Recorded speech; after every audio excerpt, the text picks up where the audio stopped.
one is a little bit better than the other. Thank you very much.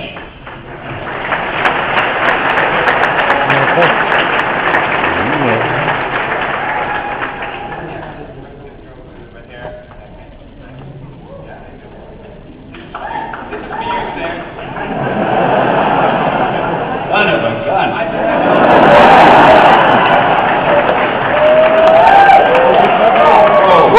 You're 50 or 60 years younger. Don't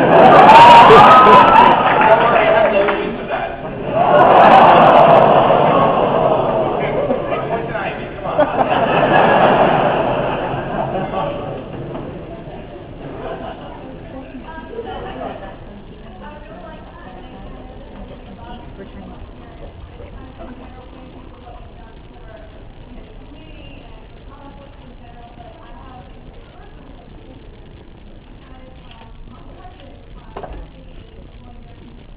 I'm sorry.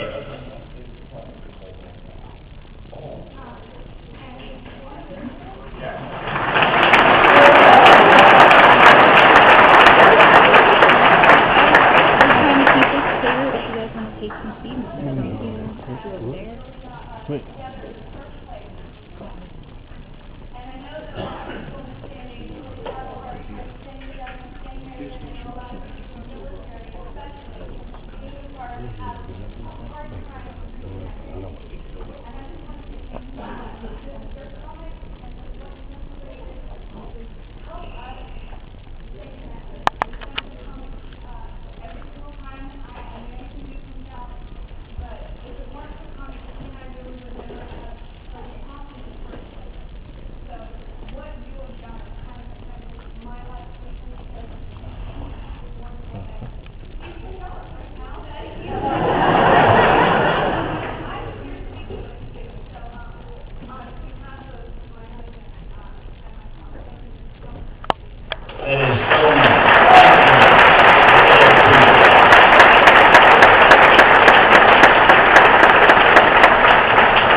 Came up to me. Some of them were Marines, some were Rangers, and they wanted to take pictures. I took pictures with them. And they all said essentially the same thing. I mean, they didn't all marry pretty girls, but they were all saying how comic books have affected them and have helped them. And even when they were overseas, they would read them and help to relax them and so on. To be serious for a moment, it's really amazing. When I started in the business, comic books got absolutely no respect from anybody. And I'm going back to the early 40s. And in fact, comic books are the reason I changed my name. The fact that they had no respect. My name, I had a real name, Stanley Martin Lee, which was a name like anybody else. And when I started you can choose anywhere, but definitely as long as you guys catch a seat. writing comics, so I cut my first name in half and I used that name so the people who knew me wouldn't know I was writing comics because definitely it'd be more comfortable for you than sit down. Just read by the very littlest kids who literally and after a while I tried, with the help of the other guys, I tried to change that and I tried to use real good vocabulary. What happened was most of the publishers then had no respect for the readers at all. They all felt the readers were either little kids, 4, 5, and 6 years old, or illiterate adults. So my first instructions as a comic book writer were, don't use words of more than 2 syllables. Don't worry about characterization. It doesn't mean anything in the story. Just do a lot of fighting and running around and gun shooting. And that's all the publishers wanted. Well, we tried to change that. And apparently we did some good. And now, today, it's a totally different thing. Take this audience right now. If I were talking to the people at a comic book convention 30 years ago, let's say, or 40, you'd all be kids. And there'd be a couple of adults with you because they couldn't get get a babysitter. Now you're all pretty much all grown-ups, except for the few kids that you couldn't leave at home. So, well, the point is that today you have some of the finest writers writing comic books, people who write novels, who write screenplays and so forth, because they figure if I write a good comic book, they'll turn it into a movie and I'll, get a lot of money. You have the finest artists, not that we didn't always have them, but you have great artists drawing the books, and comic books today have lost the stigma they had, especially the graphic novels, so many of which are now sold in bookstores. While the bookstores stay in business, they're tumbling one by one.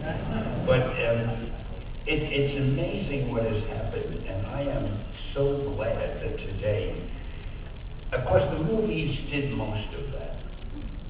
All of a sudden you get a movie like Spider-Man or Batman or Iron Man, and these movies are such big hits that suddenly the world takes these characters seriously where they never used to.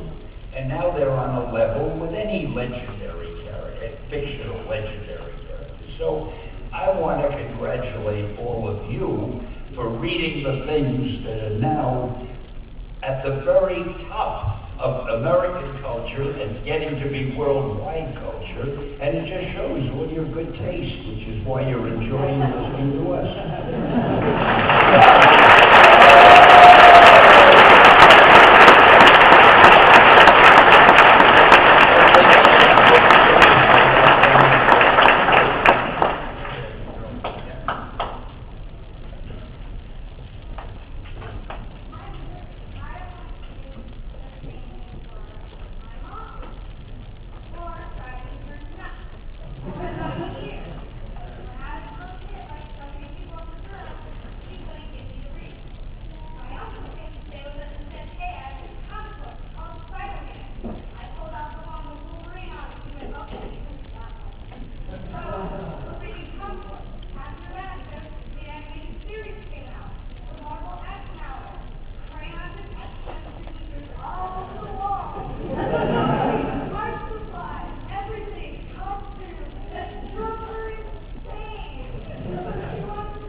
We got a lot of fan mail, and it was the only book we had that got more fan mail from females than from males.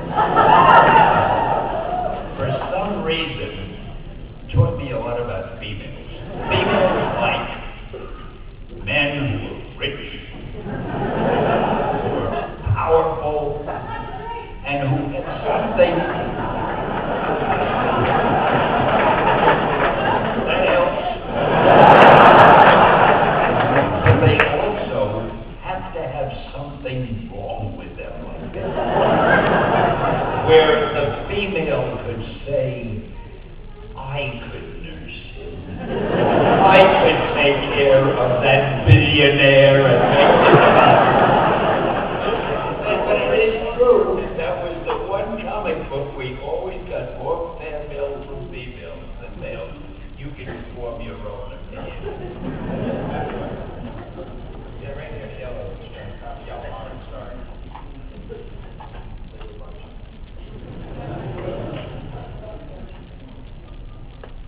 Stanford, we have everybody. Thank you. You're welcome. We've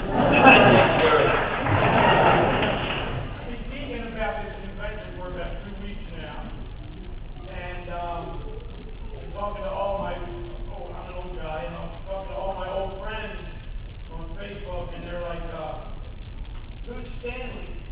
And I'm like, it's not Stanley, it's Stanley, and you're over 40 years old and you don't know who Stanley is. I got really angry with them. They're all pissed at me. That's okay. And they said, well, you're really freaking out about this. I said, yes, I am. They said, well, haven't your day get any better? I said, I can hit the Powerball by the house next door to Stan.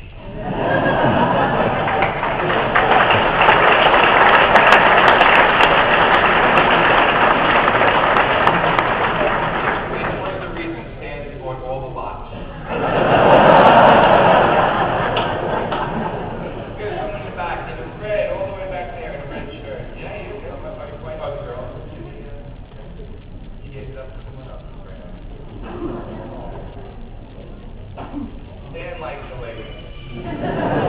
Oh yeah, I'm an exception.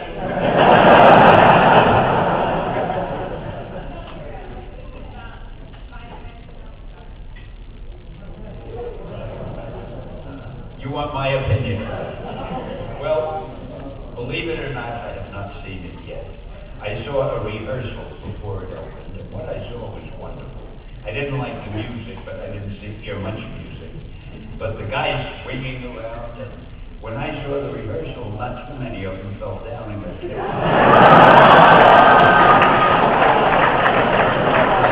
haven't been to New York since it opened. I'm going in a little while. I guess I'll go see it. But I'll tell you one thing about it. I can't believe they're doing this. You know how I get cameos in some movies?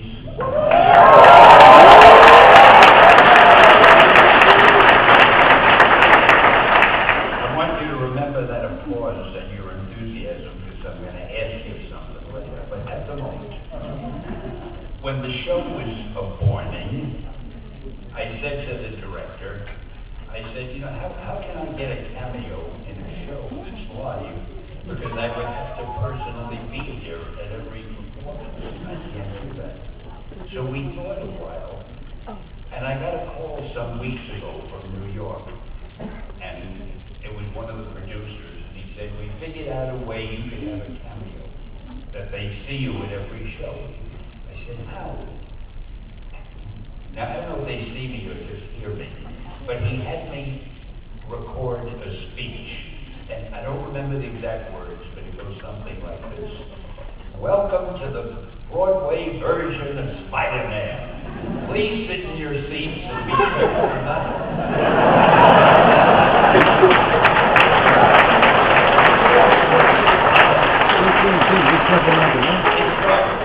Hello, this is Stan Lee. Welcome to the club. So they said they're going to play that at the start of every performance. So that's like having a cameo at every performance. So if any of you have been there lately, I'd like to know if they played it or not. They said they were going to, but I haven't heard it.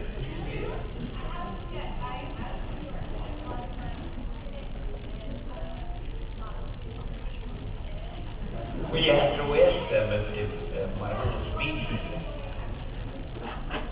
Well, I tell you what, this whole group, our entire audience, now would like you to go to New York, see that show, call them together, and let them know.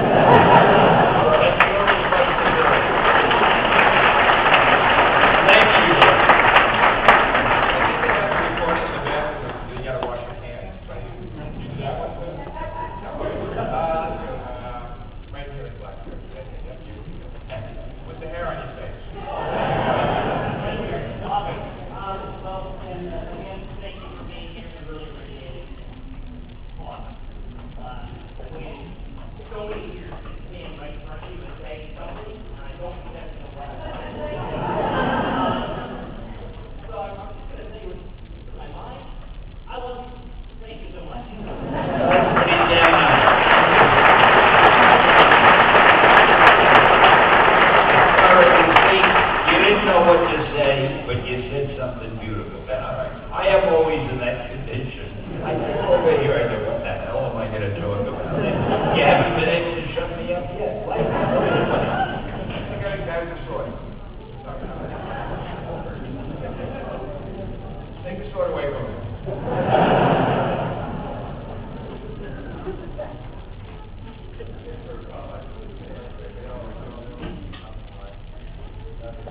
No, I gotta correct that.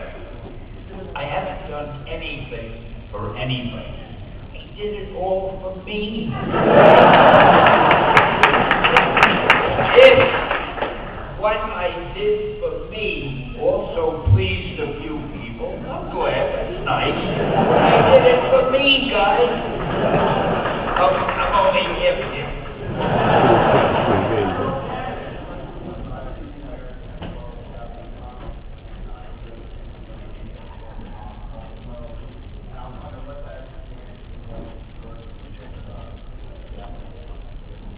Well, I feel, why should I keep all the joy and wonderment of what I have to offer just for America?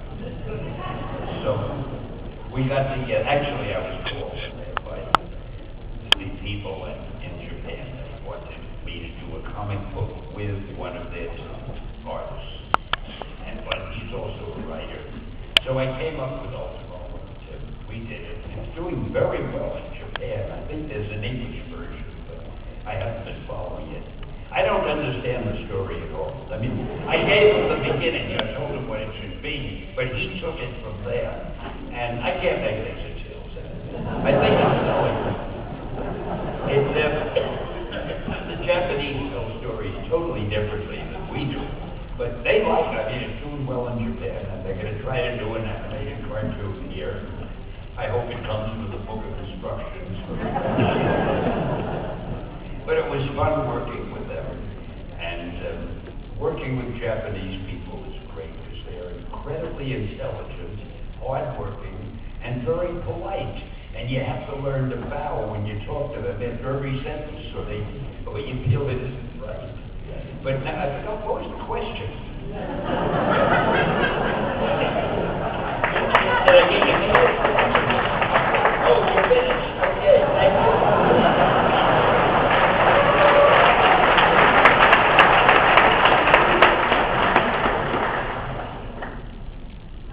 Hi.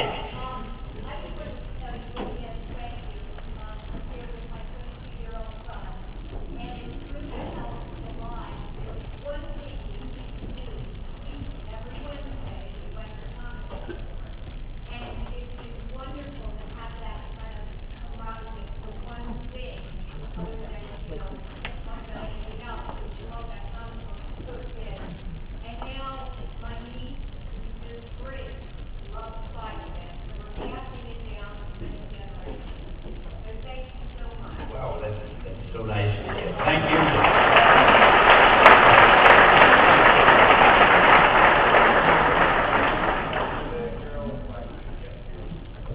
Now, we got to get some real questions. This was not supposed to be a monument to me. We got to get this a little more provocative. Somebody has to say something like, Jack Kirby was really the guy who dreamed everything.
I need absolute silence.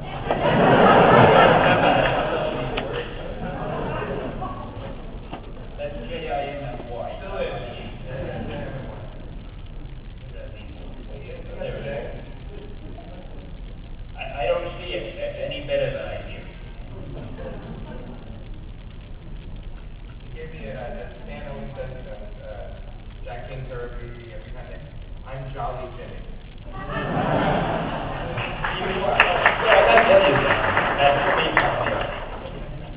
Anytime I'm going to go anywhere on a panel, and I find out he's going to be the guy, I am so happy. He is not only one of the most talented people in the business, but I'm sure you can tell he's one of the nicest. Why he puts up with me, I don't know. This is one great guy.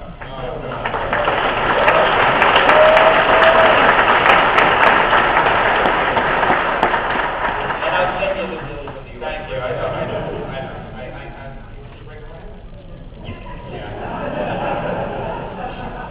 All right, so we got questions. I know we all love Stan. All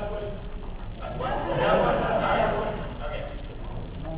You can yell it from there. Your voice is loud. We heard you.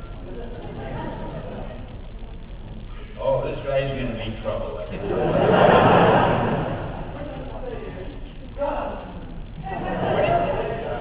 Oh, wow. I admire your taste.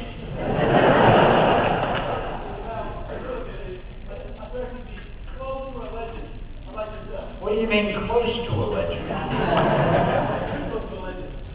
Oh, I thought you said I was close.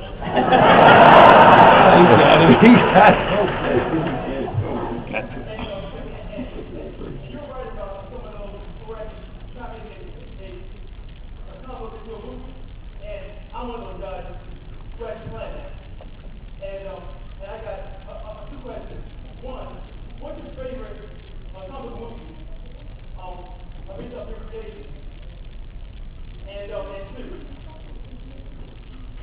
how do you take a home?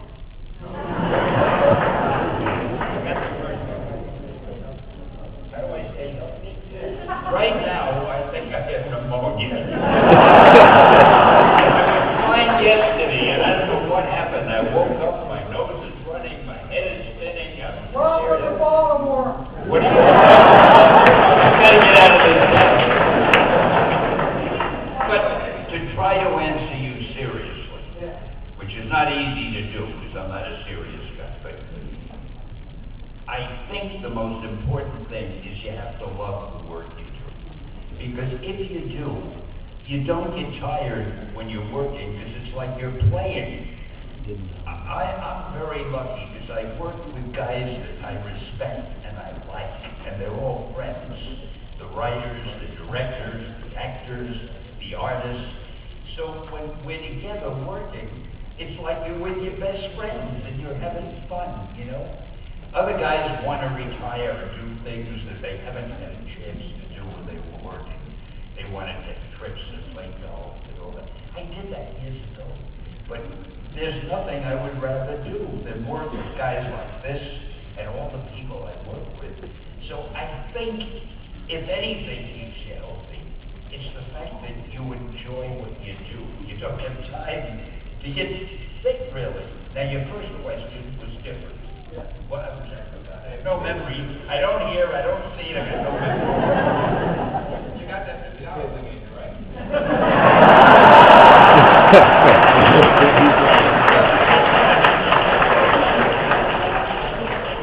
Oh, I think maybe the first Spider-Man, because that's the one that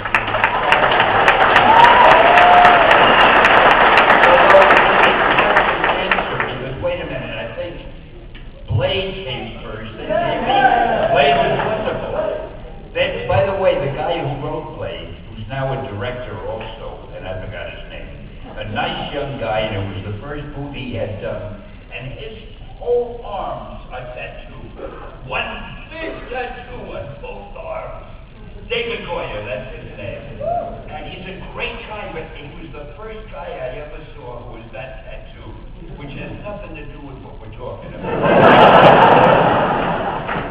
But Spider-Man was great, but now that I think of it, I think the first X-Men movie, didn't that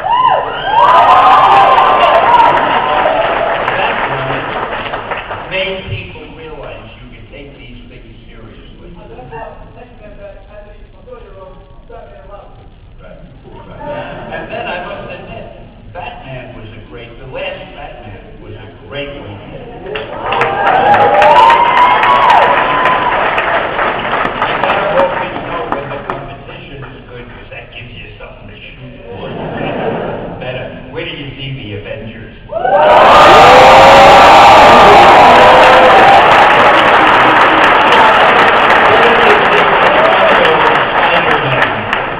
Funniest one that I've done, the cameo in Spider-Man. Don't miss it. Actually, when the X-Men premiered, we hung out a little bit on Ellis Island. Remember the premiere on Ellis Island in New York? Oh, yes, I do. With that little boat that jumped. Yeah, took us out there. It was great because they, the idea, it was great. They had the X-Men premiere on Ellis Island. The whole room, had the barbecue outside, everybody was a lot of fun.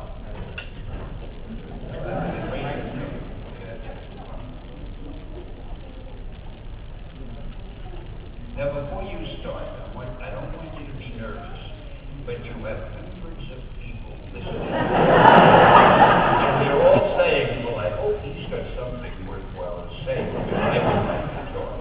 So don't be nervous, but go ahead.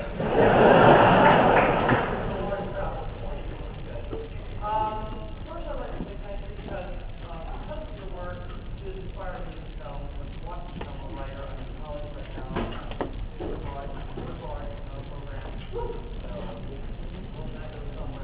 But one thing that was really refreshing last year was the video game Spider-Man Shattered Dimension that came out. As a narrator. That's right. We haven't had that since like Spider-Man game that came out for PlayStation. Are you doing the narration for Spider-Man Edge of Time? Spider-Man what? Oh, the new game? Probably. Who's doing it? Is it Activision? Activision. Yeah, I'll probably. They're always asking me to do it. Yeah, I love doing that. But thank you. I was wondering, who out there has all American tattoos on them? Dude, what do you got? Go ahead. Oh, we're gonna see this. Now be careful where they are. Okay.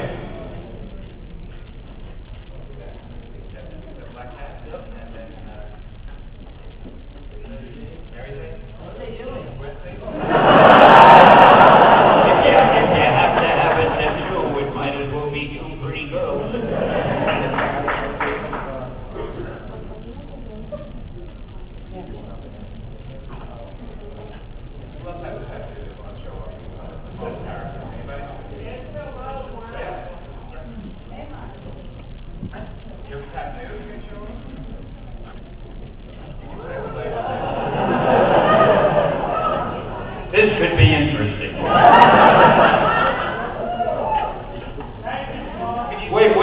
Where's the tattoo? Oh, you want to see?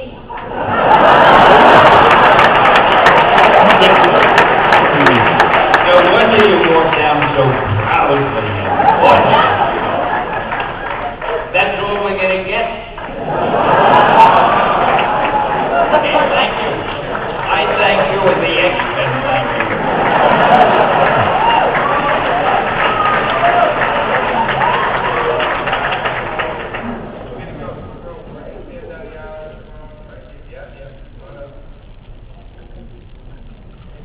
What is that thing on your shirt? Tell everybody. Comic Con version. Is this your first time? Oh, it's your first time? That's funny.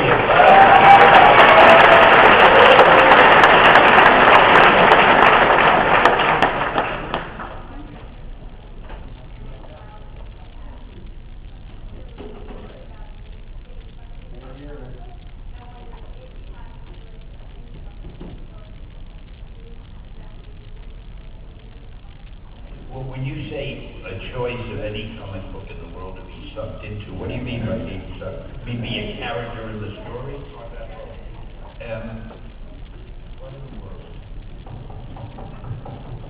I think maybe Archie, 'cause then I can be with Betty and...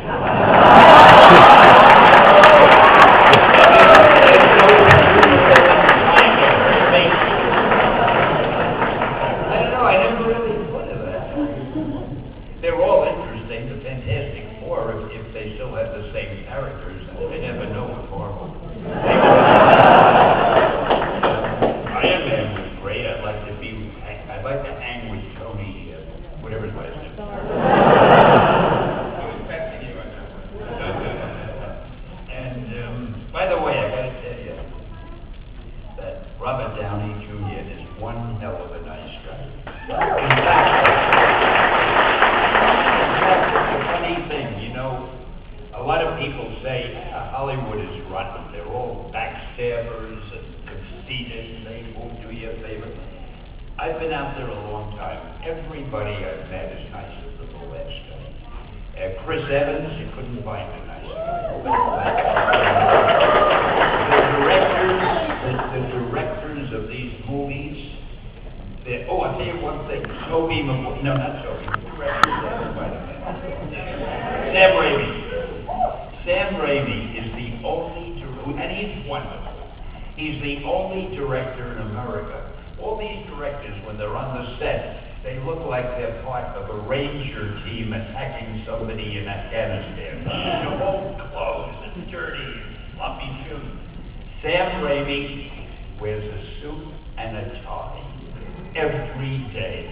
And nobody has ever seen that before. No director does. And that is something that is so terribly unimportant. I'm wondering why I'm telling you.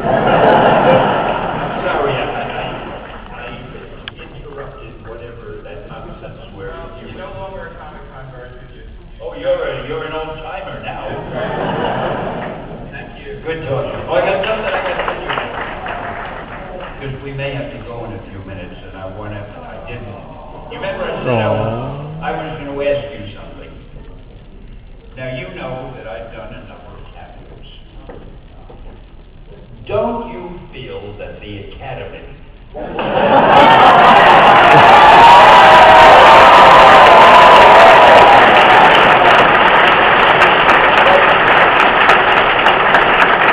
but your applause are not enough. You've got to send them letters and emails, threatening letters.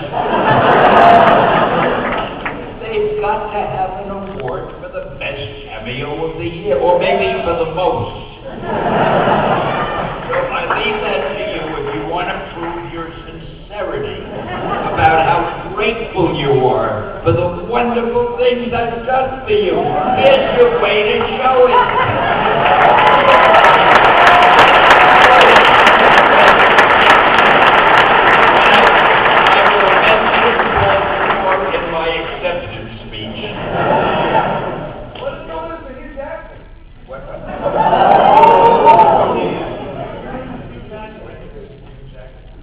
That'll never happen. Hugh Jackman. He doesn't do cameos, you silly person. You know, I'm going to ask you guys to let Dan go. He's got a plane waiting for him, a private plane. Yeah, private plane. I'll be waiting on line and taking off my shoes and getting in fact, I wore loafers. I wear sneakers, but when I take a plane, I wear loafers. I don't know and tie them. Anyway, what I wanted to say to you is, besides thanking you, you're great as always, I want to make sure that you all insist to whoever the powers be that I come back next year.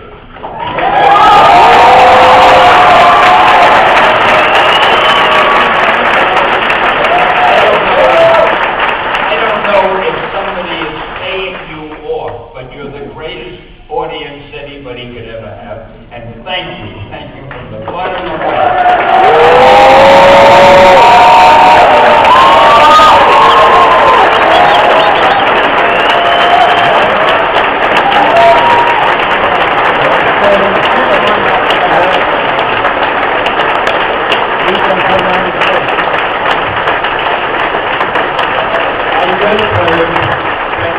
Have me back. I'm confirmed for next year's stuff.